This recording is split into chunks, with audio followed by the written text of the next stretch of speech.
Have you ever wondered who would truly be there for you in your darkest moments? Who would reach out a hand when you've fallen, offer a shoulder when tears start flowing, or simply stay by your side when the world seems to be crumbling around you? This is the question that haunted Miranda Chen, a 34-year-old marketing executive who had climbed the corporate ladder with determination and grit, but along the way, had grown increasingly disconnected from her family. Success had come at a price. Missed birthday celebrations, abbreviated holiday visits, and phone calls that grew shorter and less frequent as her responsibilities mounted. Deep down, a question gnawed at her: if everything she had built suddenly vanished, who would stand beside her? Would the family she had inadvertently neglected still welcome her with open arms? Or had the bridges weakened too much over years of absence? Music shifts to something more thoughtful. One evening, after receiving a promotion that would demand even more of her time, Miranda made an impulsive decision. Instead of sharing her success, she would test her family's loyalty and love by telling them she had lost her job. A simple lie, she thought. A quick experiment to see who truly cared, after which she would reveal the truth and perhaps even laugh about it with them.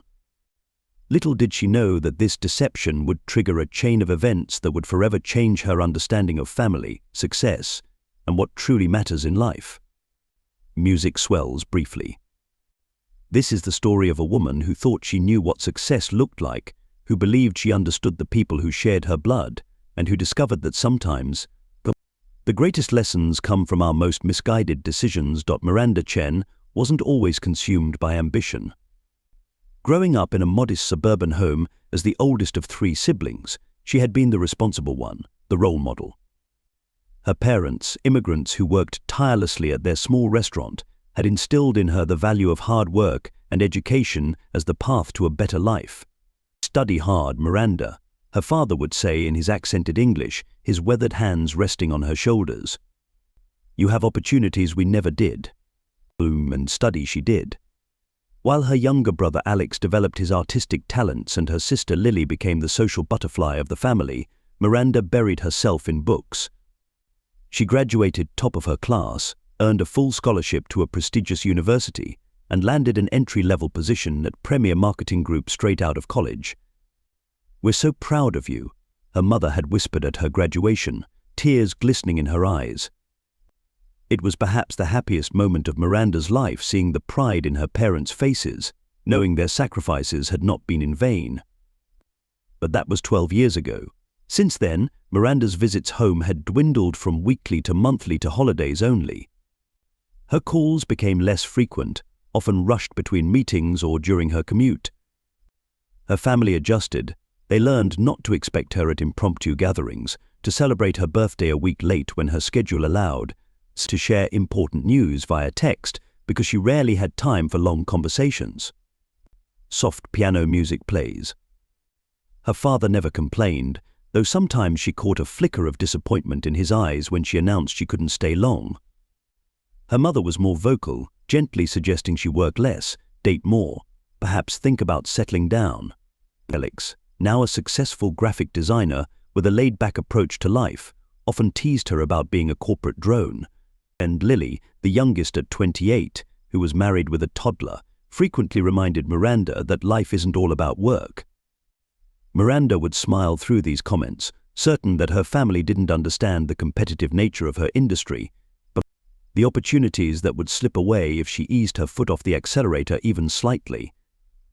They didn't see how close she was to breaking through the glass ceiling, to achieving the kind of success that would make all her sacrifices worthwhile. Or at least, that's what she told herself on lonely nights in her immaculate downtown apartment, surrounded by awards and accolades but no personal photos, no mementos of shared experiences, no evidence of a life beyond work. The music fades. And then came the promotion to Senior Vice President of Strategy. The culmination of years of sacrifice, of missed family gatherings, of relationships that withered before they could bloom. A triumph that, strangely, left her feeling hollow. The idea came to her on a Wednesday evening as she sat alone in her office, the city lights twinkling far below. Her phone buzzed with a text from her mother. "Family dinner this Sunday? Dad's birthday. Hope you can make it this time. Love you." Miranda stared at the message, a familiar guilt settling in her stomach. She had completely forgotten her father's birthday. Again. And Sunday. She had planned to come in and prepare for Monday's executive meeting, the first where she would sit at the leadership table. She was about to type her usual apologetic decline when an image flashed in her mind, her family gathered around the dining table, her empty chair, disappointed but unsurprised expressions. Did they even expect her anymore? Did they even need her? Or had they adapted to her absence so completely that it no longer left a void? Tense music builds slowly. What if she whispered to herself, the idea taking shape? What if she told them she'd lost her job? What if, instead of sharing her promotion, she presented herself as vulnerable, in need of support? Would they rally around her? Would they prove that, despite her neglect, their love remained unconditional? The more she thought about it, the more the idea appealed to her. Oh, a simple test. She would tell them on Sunday, gauge their reactions, and then, before leaving, reveal the truth. It would be a momentary deception, quickly corrected. Maybe even a wake-up call for all of them about what really mattered. The music intensifies. Miranda spent the next few days constructing her story. She wouldn't be dramatic, that would seem suspicious. Just quiet devastation. Company restructuring. Her position eliminated despite her hard work. A betrayal by the institution she had prioritized over everything else. By Sunday morning, as she drove the familiar route to her parents' suburban home, she had rehearsed her performance thoroughly. The slight tremor in her voice when she would break the news. The way she would look down at her hands to avoid their initial reactions. The brave smile she would attempt when they offered comfort. But what she hadn't prepared for was the tightness in her chest as she pulled into the driveway of her childhood home. The white two-story house with blue shutters looked smaller than she remembered, the garden more mature, her father's prized Japanese maple tree now towering beside the porch. Had it really been 3 months since she'd last visited? Music softens. Miranda, you made it. Her mother rushed out the front door, arms outstretched, face glowing with genuine delight. Behind her, her father appeared, his hair grayer, his posture slightly stooped, but his smile as warm as ever. "Happy birthday, Dad," Miranda said, hugging him tightly, breathing in the familiar scent of his aftershave. For a moment, she reconsidered her plan. Was this deception really necessary? But then she remembered all the times they had gathered without her, all the inside jokes she no longer understood, but all the family stories in which she was merely a peripheral character. Yes, she needed to know. Needed to see if the foundations of family remained strong despite her long absence. Needed to confirm that success meant nothing without people to share it with. The music fades out. Come in," her mother urged, leading her inside. "Alex and Lily are already here. We're just about to have appetizers." Miranda took a deep breath and stepped inside, rehearsing her lines one last time. In a few minutes, she would find out exactly where she stood in the hearts of those who had known her longest. In a few minutes, she would test the boundaries of family love. The familiar scent of her mother's cooking, ginger, garlic, and soy sauce filled the house, triggering a wave of nostalgia that momentarily weakened Miranda's resolve. In the living room, Alex lounged on the sofa, his girlfriend Zoe beside him, both laughing at something on his phone. Lily sat cross-legged on the floor, helping her 3-year-old daughter Emma build a tower of blocks, while Lily's husband James chatted with their father about baseball statistics. It was a scene of domestic tranquility, of easy togetherness, that made Miranda feel like an outsider even before she'd spoken a word. "Look who finally remembered where we live," Alex called out, his tone light but the barb unmistakable. Miranda forced a smile. "Nice to see you too, little brother." Lily looked up, her face brightening. "Miranda." "Emma, look who's here, it's Auntie Miranda." The toddler glanced up briefly before returning to her blocks, clearly unfamiliar with this aunt who appeared so infrequently in her life. Soft, emotional music begins. The initial greetings and small talk flowed naturally enough. Miranda deflected questions about work with vague responses, building tension for her revelation. When her mother announced dinner was ready, they gathered around the large oak table that had been the center of family life for as long as Miranda could remember. Her father sat at the head, beaming as her mother brought out a steaming pot of his favorite beef noodle soup, followed by platters of dumplings, stir-fried vegetables, and glistening roast duck. "Before we eat," her father said, raising his glass, "I want to thank everyone for being here. Having all my children under one roof is the only birthday gift I need." Miranda felt a stab of guilt so acute she nearly abandoned her plan. But as glasses clinked and food was passed around, the conversation quickly turned to Alex's new graphic design contract, Lily's decision to return to part-time teaching, James's promotion, and even little Emma's preschool adventures. No one asked about Miranda's work beyond her mother's casual, "How's that big project going, dear?" It was the perfect opening. The music becomes more intense. Miranda set down her chopsticks, took a deep breath, and said quietly, "Actually, I've been meaning to tell you all something." The table fell silent, all eyes turning to her. I lost my job. Last week. Company restructuring." She kept her eyes down, voice carefully modulated to convey shock and vulnerability. "They eliminated my entire department." But for 3 heartbeats, no one spoke. Miranda maintained her downcast eyes, but her peripheral vision caught the exchange of glances, the shift in postures. Then her mother gasped. "Oh, Miranda. How terrible." In an instant, she was out of her seat, around the table, arms enveloping Miranda in a fierce hug. "My poor girl. After all your hard work." Her father's face had drained of color. "Those fools," he muttered. "They don't know what they've lost." Music shifts to something supportive and warm. Alex's reaction surprised her most. His usual sarcastic demeanor vanished, replaced by genuine concern. "But that's seriously messed up, sis. Are you okay?" "Financially, I mean, because I just got that big contract, and I could definitely help out until you find something new." Lily reached across the table to squeeze her hand. "Miranda, I'm so sorry. I know how much that job meant to you. But maybe it's a blessing in disguise. A chance to find something with better work-life balance." Even James and Zoe, practically strangers despite years of family gatherings, offered support, James suggesting industry contacts who might be hiring, but Zoe insisting that her company always needed marketing consultants. Miranda felt a lump forming in her throat. The outpouring of love and practical support was immediate, unconditional, overwhelming. There was no judgment for her absence, no suggestion that she deserved this setback, only a circle of concern tightening around her. I don't know what to say," she managed, and at least that much was honest. "I wasn't sure how to tell you all." Her father stood up, walked over to the cabinet where he kept his prized collection of rice wines, and returned with a special bottle. "This calls for something stronger than tea," he said firmly.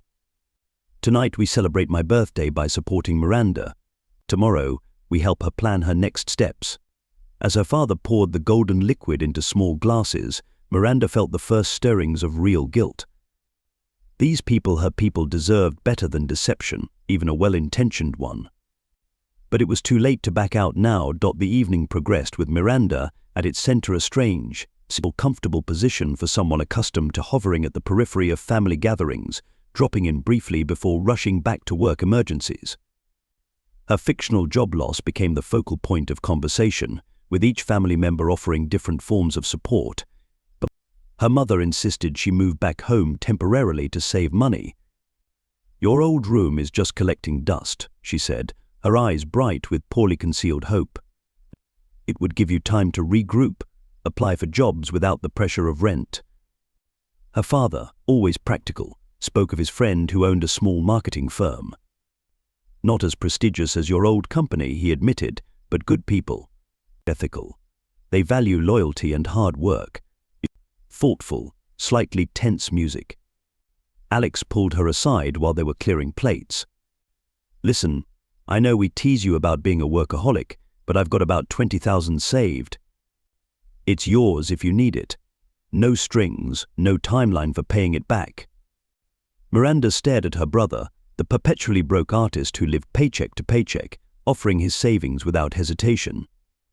Alex, I couldn't possibly. Just shut up and say thank you, he interrupted, bumping her shoulder with his. That's what family does.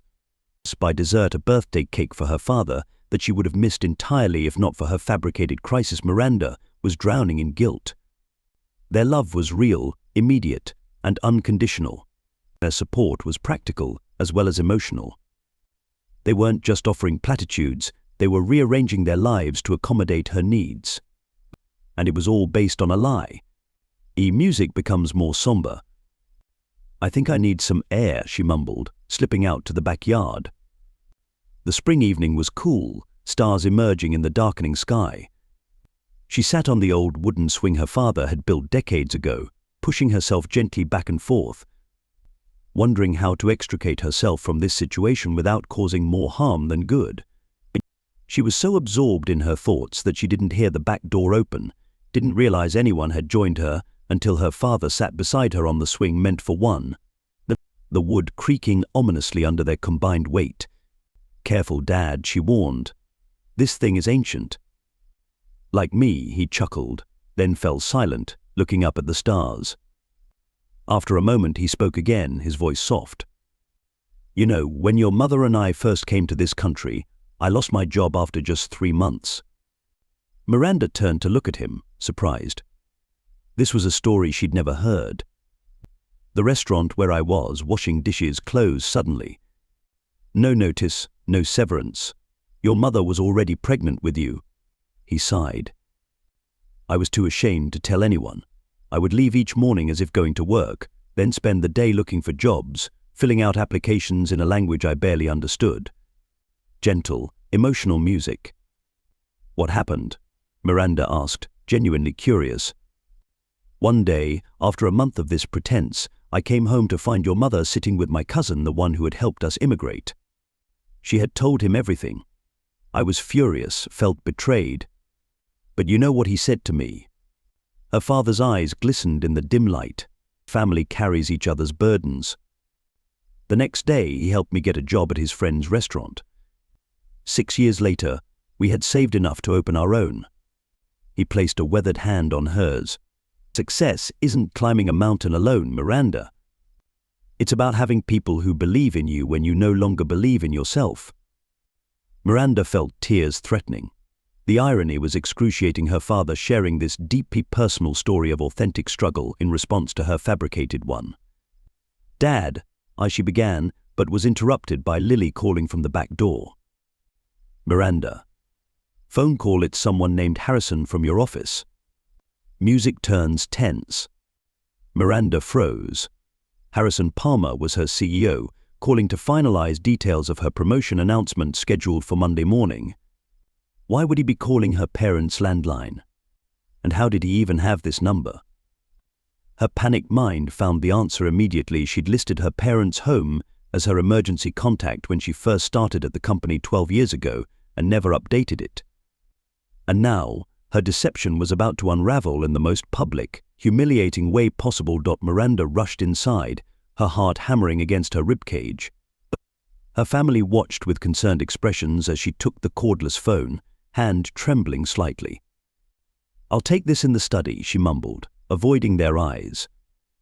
Once alone in her father's small book-lined study, she braced herself and answered. Harrison, hi, this is unexpected. His booming voice filled her ear. Miranda. Sorry to bother you on a Sunday evening, especially at your family's home. Tried your cell, but it went straight to voicemail. Miranda winced, remembering she had silenced her phone during dinner. Is everything okay with Monday's announcement? That's why I'm calling. The board has moved up the timeline. They want to announce all executive changes tomorrow at 8 a.m. instead of waiting until midweek. I'll need you to come in early to prepare. Say 6:30. Relief washed over her. Her secret was still safe. Of course, I'll be there.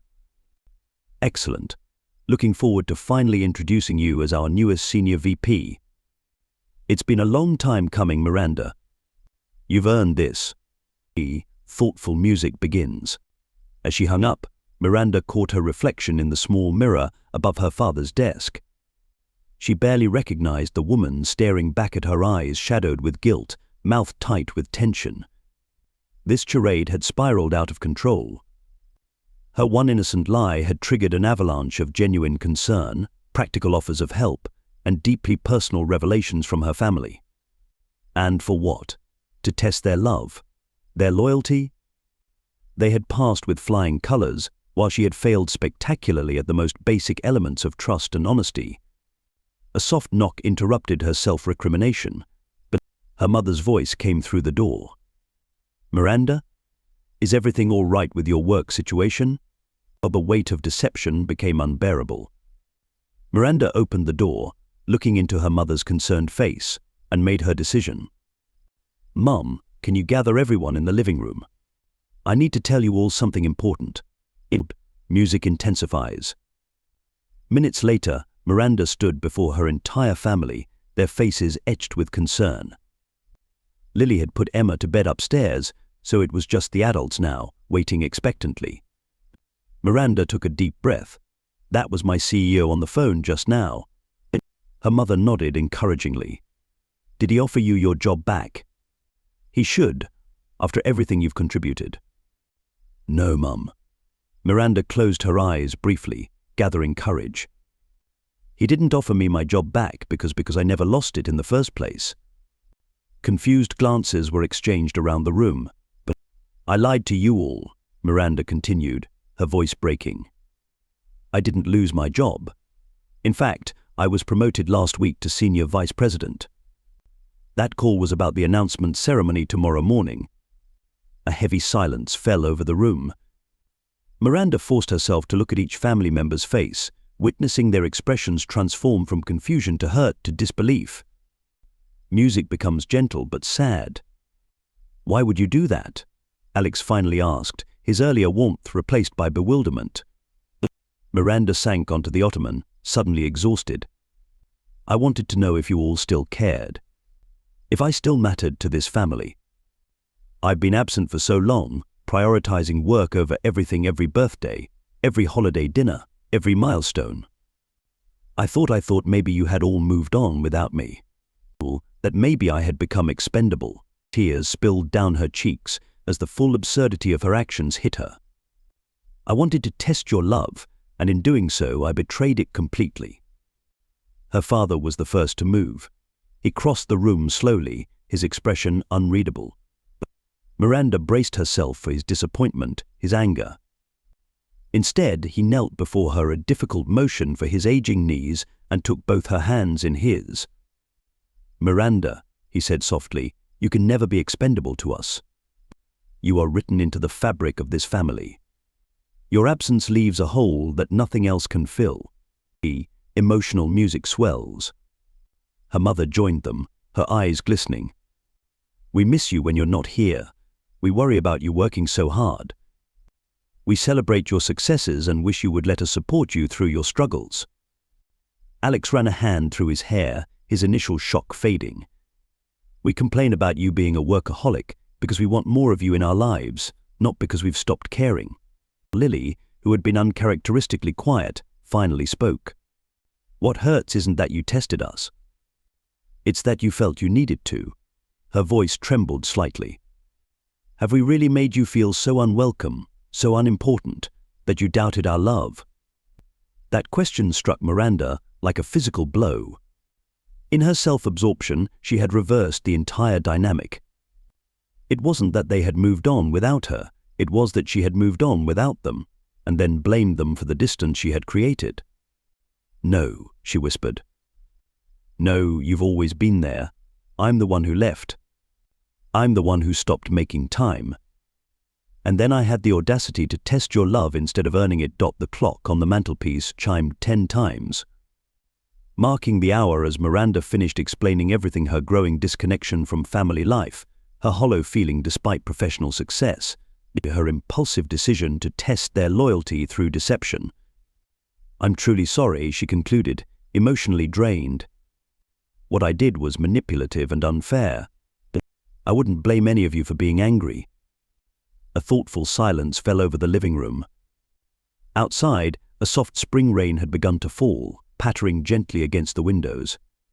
Gentle, hopeful music begins. It was James, Lily's husband, who broke the silence. "You know, in my line of work, we have a saying, you don't test the depth of a river with both feet." As a civil engineer, his metaphors often involved infrastructure. You tested your family's love by jumping in with both feet. Pretty risky approach. A tentative smile formed on Miranda's lips. "Are you saying I should have just dipped a toe in first?" "I'm saying," James replied kindly, "that you could have just asked. Hey family, I feel disconnected. Do you still love me?" We would have overwhelmed you with assurances. Alex snorted. "Speak for yourself. I might have made her sweat a little before admitting I miss my annoying big sister." This broke the tension, earning a ripple of gentle laughter around the room. Miranda's mother reached over to squeeze her hand. "Congratulations on your promotion, by the way. We are proud of you, we've always been proud of you. But we're also worried that you're sacrificing too much for success. Music becomes more uplifting." "I think I am," Miranda admitted, the words feeling like releasing a long-held breath. "Tonight, seeing how quickly you all rallied around me when you thought I was in trouble, it made me realize what I've been missing. What I've been sacrificing." Her father nodded sagely. "Balance, Miranda. Your career is important, but so is this." He gestured around the room, indicating the family. "So are we." "I want to do better," Miranda said firmly. "I want to be present, really present, not just physically in the room while mentally at work. I want to know my niece, support my siblings, spend time with you and Mum while I still can." Her voice caught on the last words, the realization of her parents' mortality suddenly sharp and painful. Lily, who had been quieter than usual, finally spoke directly to Miranda. "You know what's ironic?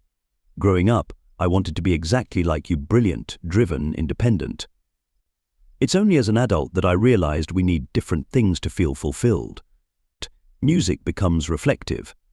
Different but equally valid paths," Miranda acknowledged.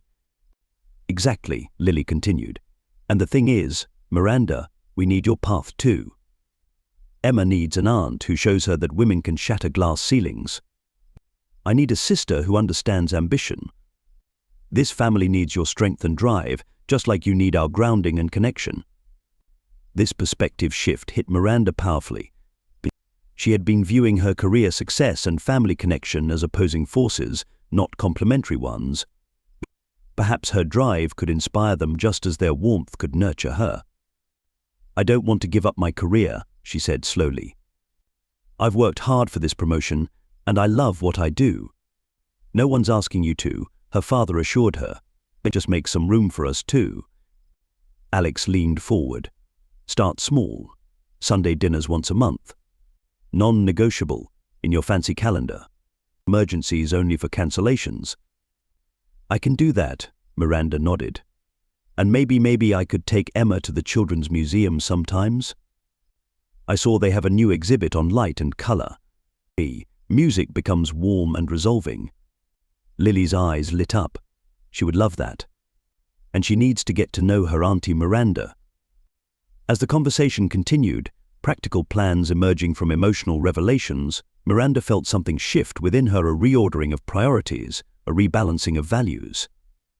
Her promotion still mattered, her career still held importance, but they were no longer the center of her identity, the sole measure of her worth. By midnight, as the gathering finally broke up, Alex and Zoe heading to their apartment, Lily and James taking a sleepy Emma home, Miranda had made more firm family commitments than she had in years. Her monthly Sunday dinners. A standing breakfast date with her father every other Wednesday. Babysitting Emma one Saturday afternoon a month to give Lily and James time alone. Small commitments, manageable even with her demanding new role, but symbolically enormous. Music softens to a gentle conclusion. As she hugged her mother goodnight, preparing to drive back to her downtown apartment, her mother whispered, Sometimes the most valuable lessons come from our mistakes, if we're brave enough to learn from them. Miranda nodded, tears threatening again. I'm learning, Mum. I promise. Her father's goodbye was simpler a tight hug and 3 words, we need you. 3 words that meant everything. Driving home through the gentle rain, Miranda felt lighter than she had in years. Tomorrow she would stand on a stage and accept a promotion she had worked tirelessly to earn.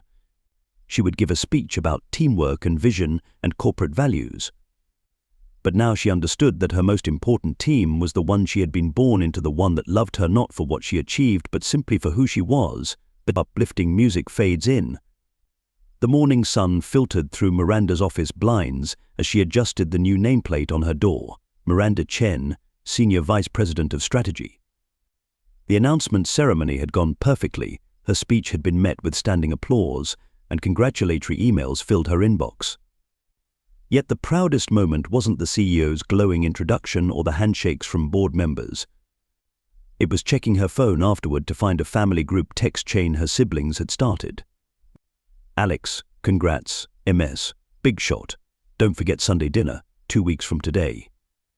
I'm making my famous lasagna, and really so proud of you, sis. Emma has already put the museum date on her calendar, well, I drew it for her. She's excited to see the light experiment with Auntie M. Dad, your mother and I couldn't be prouder. But remember what I said about balance. Success means nothing without people to share it with. Miranda smiled, typing her response, I won't forget. Some things are non-negotiable from now on. Family is at the top of that list. She placed her phone on her desk, next to a new edition, a framed photo from her father's birthday dinner, the entire family squeezed together on the old sofa, their faces bright with laughter, despite the emotional evening they had just weathered. It had taken a misguided deception to show her the truth, but that success wasn't measured by titles or salaries, but by the people who celebrate your victories and catch you when you fall. That family isn't just who stands by you in crisis, but who misses you when your chair sits empty. The music builds to final crescendo. Sometimes we test the ones we love to reassure ourselves of their devotion. But in Miranda's case, the real test had been of her own values, her own understanding of what made a life truly rich and meaningful. And in failing that test, she had ultimately found a way to succeed at something far more important than any corporate ladder could offer. Music softens. If you've ever felt torn between career ambitions and family connections, remember Miranda's story. Remember that no promotion is worth the emptiness of success celebrated alone. That no achievement can replace the warmth of belonging. That sometimes our greatest professional triumphs mean nothing without personal connections to give them meaning.